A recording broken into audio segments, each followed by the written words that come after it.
नमस्कार दोस्तों एवं मेरे प्यारे विद्यार्थियों, स्वागत है आप सभी का political science and GS with doctor Karunanidhi के इस एजुकेशनल यूट्यूब चैनल पर।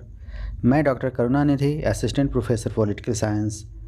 आज हम उत्तर प्रदेश अधीनस्थ सेवा चयन आयोग यूपी SSSC द्वारा आयोजित होने वाली यूपी पैट उत्तर प्रदेश प्रारंभिक अर्हता परीक्षा 2023 के बारे में डिस्कशन करेंगे एवं इसके संपूर्ण सिलेबस को समझेंगे। सबसे पहले तो उत्तर प्रदेश अधीनस्थ सेवा चयन आयोग द्वारा जारी किए गए नोटिफिकेशन को देखते हैं, जिसमें एग्जामिनेशन डेट के बारे में घोषणा की गई है।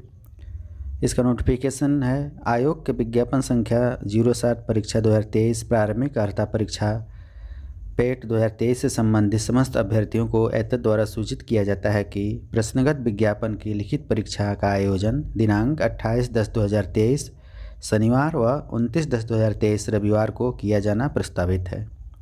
अर्थात इस प्रकार आयोग ने डेट क्लियर कर दिया है। 28 अक्टूबर एवं 29 अक्टूबर को इसका एग्जामिनेशन होगा। यह एग्जामिनेशन 2 घंटे का होगा और टोटल इसमें 100 क्वेश्चंस आएंगे जो 100 मार्क के रहेंगे। यह उत्तर प्रदेश सरकार द्वारा समूह ग की नौकरियों के लिए आयोजित होने वाली प्रारंभिक अर्हता परीक्षा है। तो चलिए देखते हैं इसके सिलेबस को और जानते हैं कि किस किस यूनिट से कितने कितने क्वेश्चंस पूछे जाते हैं। पेट एग्जामिनेशन जो होने वाला है वह 100 नंबर का होगा और टोटल 100 क्वेश्चन ही इसमें आएंगे, अर्थात 100 क्वेश्चंस आएंगे, 100 मार्क्स के रहेंगे। 2 घंटे की यह परीक्षा होने वाली है। इस परीक्षा में कुल टोटल 15 पोर्शन से क्वेश्चंस आते हैं, जिसमें भारतीय इतिहास, भारतीय राष्ट्रीय आंदोलन, भूगोल, भारतीय अर्थव्यवस्था, भारतीय संविधान एवं लोक प्रशासन, सामान्य विज्ञान, प्रारंभिक अंकगणित, सामान्य हिंदी, सामान्य अंग्रेजी, तर्क एवं तर्क शक्ति, करंट अफेयर्स, सामान्य जागरूकता, अपठित हिंदी गद्यांश, ग्राफ की व्याख्या एवं तालिका की व्याख्या। तो चलिए समझते हैं कि प्रत्येक यूनिट से किस किस पोर्शंस को हमें पढ़ना है। तो सबसे पहले हम देखते हैं भारतीय इतिहास, इंडियन हिस्ट्री को। भारतीय इतिहास में हमें सिंधु घाटी की सभ्यता के बारे में अध्ययन करना है, वैदिक संस्कृति को जानना है, बौद्ध धर्म एवं गौतम बुद्ध की जीवनी एवं उनकी शिक्षाओं के बारे में पढ़ना है। फिर जैन धर्म, महावीर स्वामी की जीवनी एवं उनकी शिक्षाओं का अध्ययन करना है। मौर्य वंश एवं सम्राट अशोक के शासन व्यवस्था का हमें अध्ययन करना है। गुप्त वंश, समुद्रगुप्त एवं चंद्रगुप्त द्वितीय के शासन व्यवस्था का हमें अध्ययन करना है। फिर इसके बाद हर्षवर्धन की शासन व्यवस्था, राजपूत काल एवं सल्तनत कालीन व्यवस्थाओं के बारे में हमें पढ़ना है। इसके बाद हमें मुगल कालीन साम्राज्य को भी जानना है एवं मराठा साम्राज्य कैसा था, उसका अभ्युदय कब हुआ, उसके बारे में भी हमें अध्ययन करना है। इसके साथ ही साथ ब्रिटिश राज का अभ्युदय कब हुआ एवं प्रथम स्वतंत्रता संग्राम अर्थात प्रथम स्वाधीनता संघर्ष के बारे में भी हमें अध्ययन करना है और इसके मुख्य मुख्य बातों को जानना है। इसके साथ ही साथ ब्रिटिश राज का सामाजिक आर्थिक एवं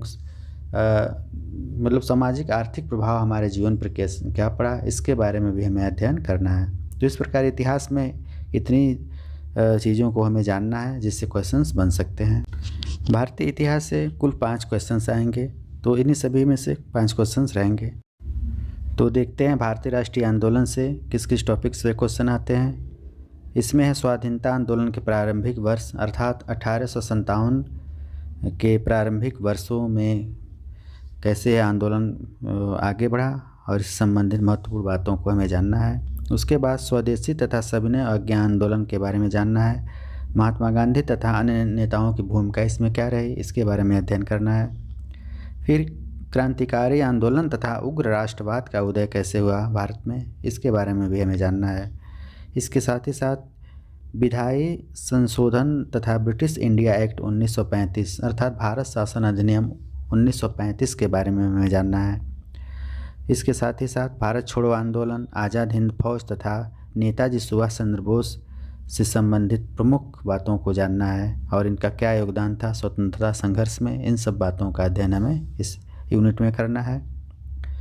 फिर हम अगले यूनिट की बात करते हैं भूगोल की। भूगोल से भी 5 क्वेश्चंस आएंगे, जिसमें भारत एवं विश्व का भौतिक भूगोल, जिसमें नदियाँ तथा नदियों की घाटी, भूजल संसाधन, पर्वत, पहाड़ियाँ तथा हिमनद, मरुस्थल और शुष्क क्षेत्र, वन, खनिज संसाधन, विशेष करके भारत के परिप्रेक्ष्य में। भारत एवं विश्व का राजनीतिक भूगोल, जलवायु तथा मौसम, टाइम जोन, जनसांख्यिकी परिवर्तन तथा प्रवास, इन सभी से क्वेश्चंस आ सकते हैं। अब हम यूनिट 4 को देखते हैं, जिसमें भारतीय अर्थव्यवस्था से संबंधित क्वेश्चंस आएंगे।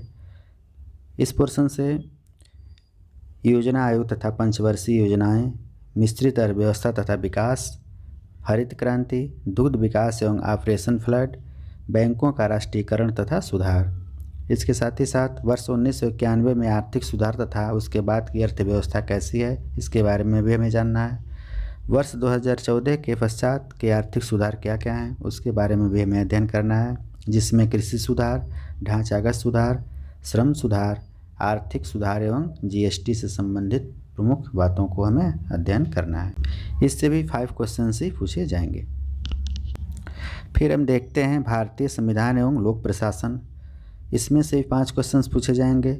भारतीय संविधान के अंतर्गत हमें भारतीय संविधान की मुख्य विशेषताओं को पढ़ना है, राज्य के नीति निर्देशक सिद्धांत क्या हैं, मौलिक अधिकारों एवं मौलिक कर्तव्यों को जानना है, संसदीय प्रणाली क्या है, इसके बारे में अध्ययन करना है, संघीय प्रणाली, संघ एवं केंद्र शासित प्रदेश, केंद्र राज्य के संबंध क्या हैं, इसके संबंधित क्वेश्चंस पूछे जाएंगे, एवं न्यायिक ढांचा अर्थात सर्वोच्च न्यायालय एवं उच्च न्यायालय से संबंधित प्रावधान को भी हमें अध्ययन करना है। इसके साथ ही साथ जिला प्रशासन क्या है, स्थानीय निकाय तथा पंचायती राज संस्थाओं का भी अध्ययन करना है, इससे भी क्वेश्चंस पूछे जाएंगे। फिर हम अगले यूनिट को देखते हैं, सामान्य विज्ञान, जिससे 5 क्वेश्चंस आने वाले हैं। इसमें प्रारंभिक भौतिक विज्ञान, प्रारंभिक रसायन विज्ञान, प्रारंभिक जीव विज्ञान, इन तीनों विज्ञानों से कुल मिलकर 5 क्वेश्चंस आएंगे। अब हम अगले यूनिट को देखते हैं, प्रारंभिक अंकगणित।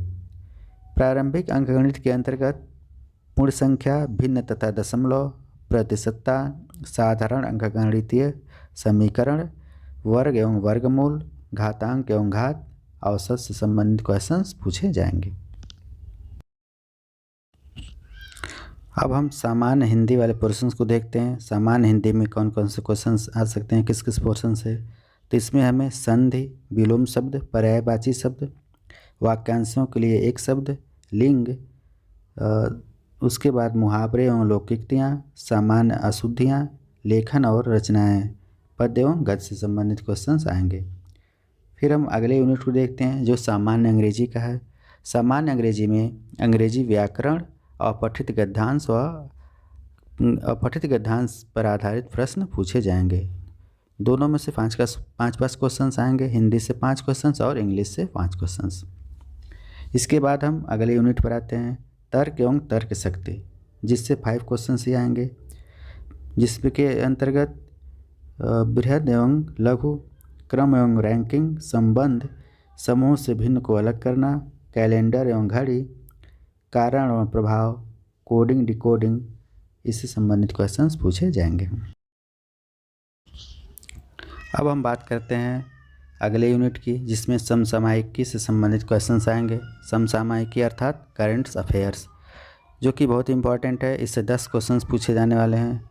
तो हमें पूरे करंट अफेयर्स को देखना है और करंट अफेयर्स से संबंधित क्वेश्चंस इसमें आएंगे, जो भारत एवं वैश्विक स्तर के हो सकते हैं।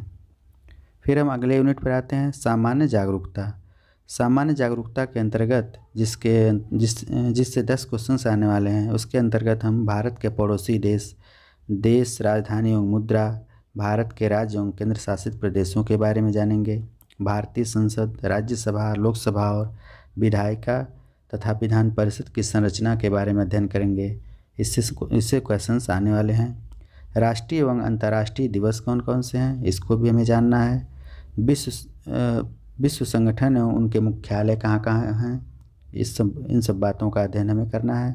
एवं भारतीय पर्यटन स्थल के बारे में अध्ययन करना है, वो कहाँ स्थित हैं और कौन वर्ल्ड हेरिटेज में है और कौन राष्ट्रीय धरोहर के अंतर्गत आते हैं। इन सब बातों का अध्ययन हमें इस यूनिट में करना है।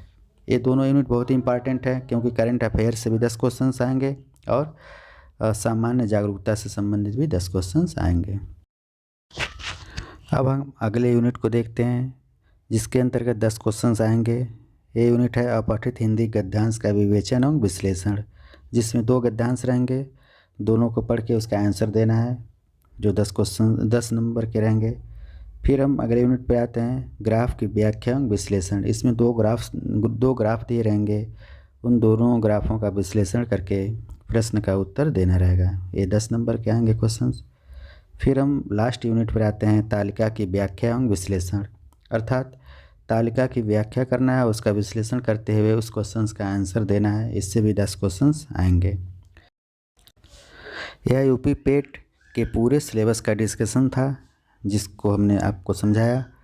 अब हम प्रत्येक यूनिट पर अलग से वीडियो अपलोड करेंगे और आपको आसान भाषा में समझाने की कोशिश करेंगे।